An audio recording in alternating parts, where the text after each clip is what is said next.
Hey y'all, it's Ace here from Ace's Takes. Welcome to my channel where we talk about the things we're loving in our home. I don't know if you can see me through all this. Holy moly. We had a day yesterday at Hermès.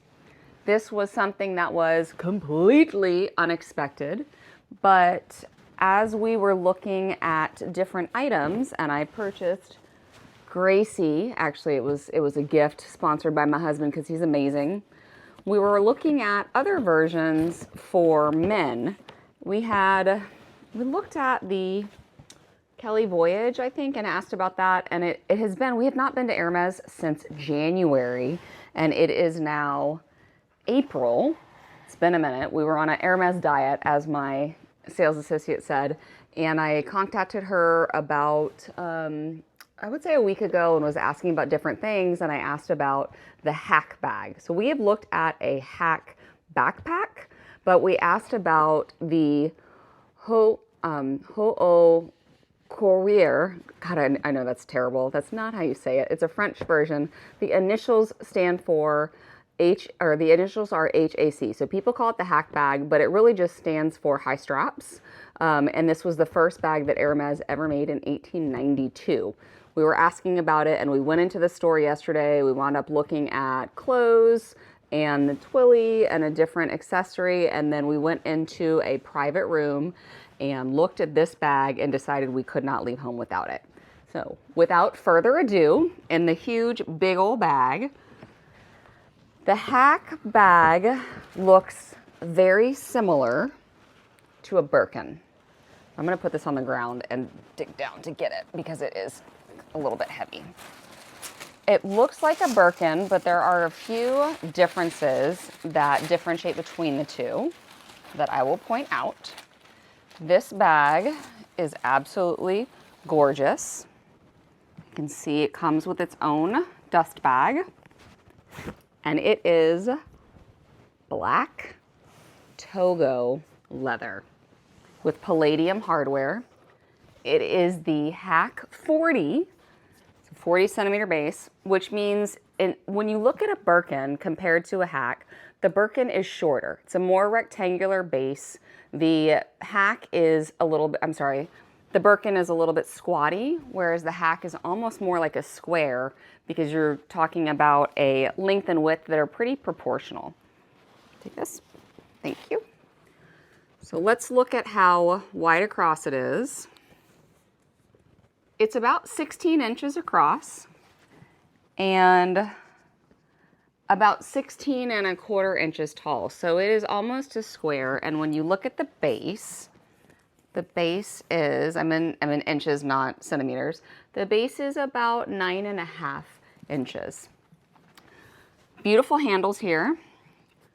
The hardware, like I said, palladium, but the main differences between a HAC and the Birkin, aside from squatty body versus tall, is the front pieces and the lock. So if you notice on the Kelly, the lock in the front is a circle, looks kind of like an oval or a circular key where it's round in the front. And on the HAC, it's actually a square. So it kind of looks like an old skeleton key. So you have round versus a square in terms of the locking mechanism. And on the pieces on the side in a Birkin, they would be open at the top. So normally you'd be able to slide the pieces in, and a HAC, it is not. It actually slides through. So there's not an open component here. All right, on the bottom, you have feet, but what I love about it is in addition to the feet, you also have these pieces of reinforcement for the leather. This is the Returne in the Americanized version of it. This is the Returne style versus the Cellier style of the Kelly in the stitching. So this is structured. You see the stitching on the outside, whereas on this, it is on the inside. And the base here is actually hard. On the inside, there is a piece of rectangle on the inside that is lined that holds its shape, which is pretty nice. So let's open it up.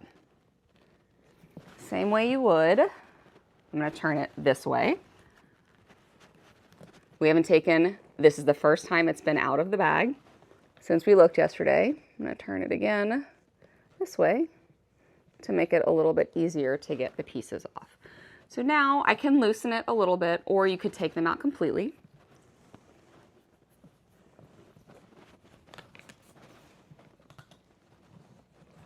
Pull down the felt. And then you can see the front that looks very similar.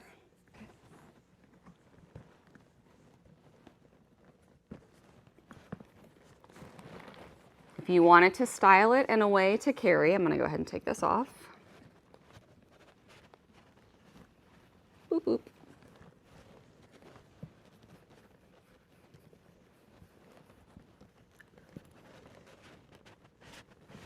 There we go.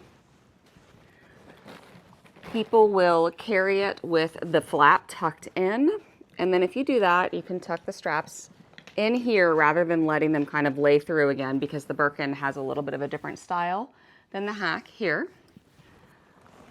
And that allows you to pull it wide. So you get that full, almost 9 inches of width here. I'm going to take the filling out. In addition, this bag also comes with the lock, and the lock is super substantial in comparison to the lock for the Kelly. It's big, it's heavy, it's palladium, the clochette with the keys on the inside. And because this is really a good travel bag, you absolutely want to be able to have that lock on your bag and lock it up.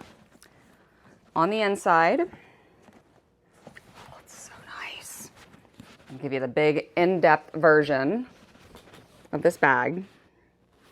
I can fit a small human in here. Let's talk about what it fits. Okay. So we're gonna go to the airport, and I'm gonna ask my husband to keep my bag safe for me. My bag is a 35, this is a 40. She fits with quite a lot of space. This is I think a 13-inch laptop, plenty of room. Working on my English to Spanish language, still plenty of room. However, it's arm day, right? When you add all of that to it, it becomes quite heavy. So this is not my bag, this is my husband's bag, although the video is sponsored by me. But you can see, if I tilt it, all of that fits in there, and there is room to spare. However, if you put all of those items in there, you got to be able to carry it. And I would struggle. So we have the Louis Vuitton Keep All, and it comes with a shoulder strap. And even with the shoulder strap, it's super heavy. But fun fact about my husband, he's super jacked, and he can lift very, very heavy things. And so I have no doubt that he is going to be just fine carrying this bag. I'm very excited. One thing that we did ask was about whether this was considered a quota bag. It's not considered a quota bag, but we had just purchased the Kelly in January. And so my sales associate did say, let me check in and make sure. And we talked about the possibility, because it was just so recent that we got the Kelly, we talked about the possibility of waiting on this, but I would not have picked a better combination for my husband. The leather is beautiful, the hardware color, the color of the leather, the size and the style, this hits every single mark. And so while it was in the store, it's not something that is quite common to where you can walk in and assume that it would be there in 6 months. And so we made the decision that it was time for her to come home. And you can see that it says Hermès Paris here. There is plastic on all of the hardware components that need to come off. Plastic on the feet as well. Super excited about this. I think it's an excellent addition. I have to take a trip on Wednesday, and I teased that I was going to take it with me. I'm not going to. I don't want to be the first person for the inaugural trip. But this is gorgeous. Now, I mentioned in my previous video that I have the Rodeo Charm in brown. There was also the Black Pegasus. That will be a nice little accent piece that we're going to be adding to this bag. So totally caught us by surprise, but very exciting. And this box, they did not have a bag big enough for this box in the store. So what questions do y'all have? What are your thoughts? I think it's just absolutely gorgeous. One of the things that I did not know before I knew a lot about Hermes was the differences. It looks like a Birkin to me, but it is not. So I think you can notice the difference in the way that the turning mechanism is and the bars right here that they're not open and the fact that it is taller in comparison to a squatty Birkin. But masculine, gorgeous, amazing addition to our house. We're very blessed. Thank you for watching, y'all. If you have any questions, hit me up.